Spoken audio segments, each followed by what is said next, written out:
Hello, my loves, and welcome to the Self Sweet Beauty. Okay, so a little background on me. My name is Deanna. I am a certified public accountant. I am also a cosmetology student, and I am the founder of the Self Sweet Beauty. So, what is the Self Sweet Beauty? I understand there's a bunch of posts going on here. There's posts of like hair and makeup and a whole bunch of other stuff, and there's a whole bunch of self-love stuff and self-confidence and all these other things. And you're probably like, what's going on here? I'm real confused, real confusion. Cool, I understand. I'm here to clear that up. All right. So, a little bit background on how the Self Sweet Beauty was dreamed up, if you will. So, growing up, I always had a passion for hair, makeup, nails, whatever have you. I always loved it. I remember in my pastime at home, I would just sit and play with my dolls and braid their hair. Like, that was the thing. I didn't play with them like, hey Barbie, me Ken. No, none of that. We ain't do that.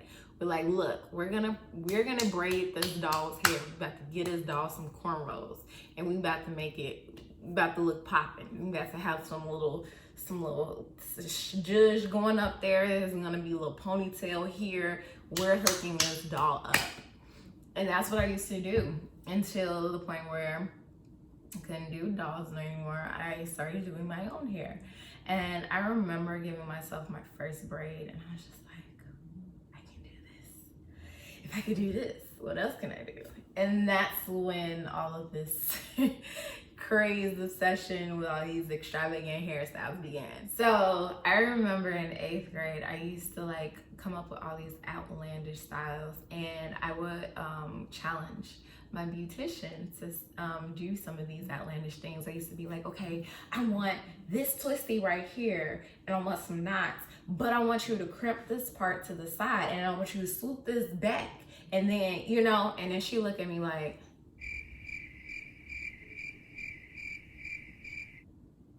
but we figured it out, and I just became obsessed with creating new styles. And I remember it got to the point in 8th grade where I won best hairstyles for the 8th grade class of, don't worry about it, that's none of your business. Okay. After college and starting my career, I felt so suffocated. I felt like I could not express myself creatively with my hair anymore. And in college, I embarked on this journey of transitioning from relaxed hair to natural hair, the way my hair naturally grows out of my head. And with that came freedom, but with that also came challenge. The first day wash day is going to be different than the second day wash day, and then by the time you make it to the end of the week, you may not be able to just wear your hair in a regular twist out. You may have to like pimp a side or two. You may have to put it in a little high pineapple, if you will. Or sometimes you may not feel like doing your hair. Sometimes you may want to put in some braids. But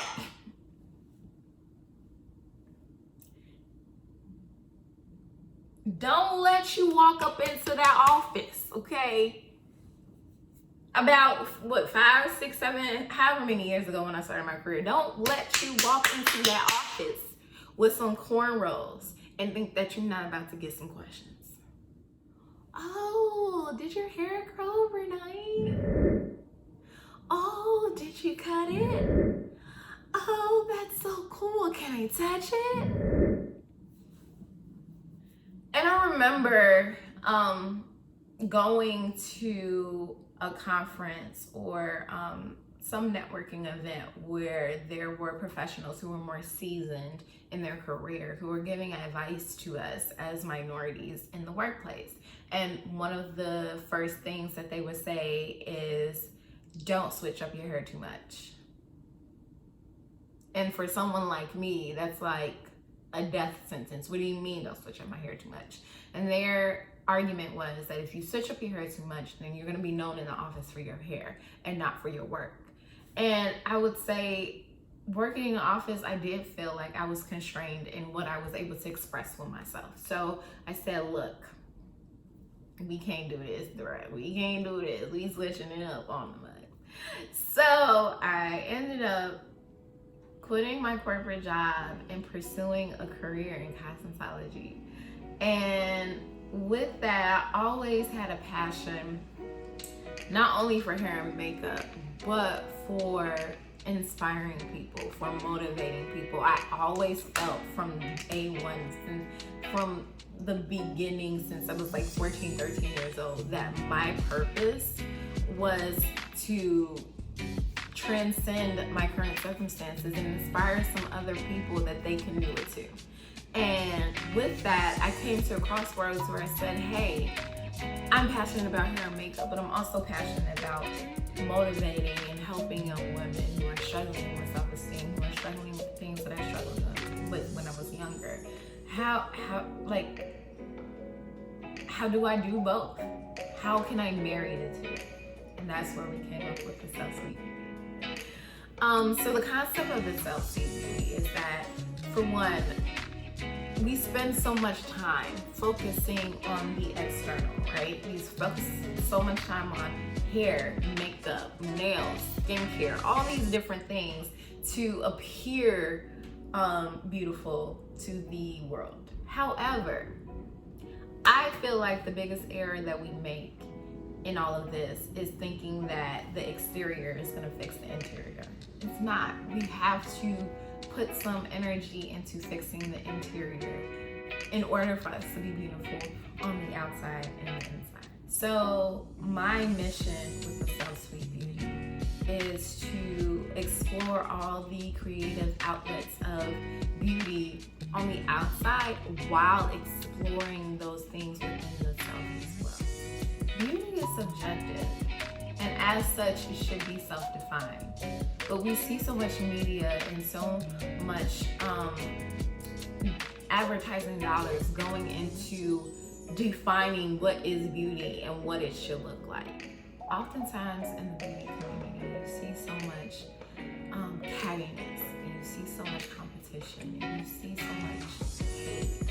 And all of that stems from the fact that everyone is out here trying to get the most followers, trying to get the best posts, work with the best deals, trying to be validated by external factors.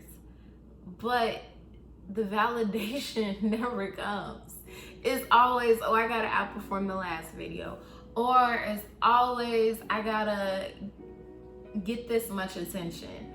And it's all because we're not taking the time to heal what is broken within, to do the self-work that is required to be beautiful on the inside and the out. My goal for the Self-Sweet Beauty is to create this platform through which people who are often not defined as beautiful, who don't see their faces in the magazines, who don't see their bodies as beautiful in social media. I want those people to come to this channel and know that you are beautiful and have that beauty be self-defined for yourself so that you can build up the inner as well as the outer. Here, we're gonna do that through exploration of all of these self-concepts, self-esteem, self-confidence, self-love, self-care, self-worth, self-development.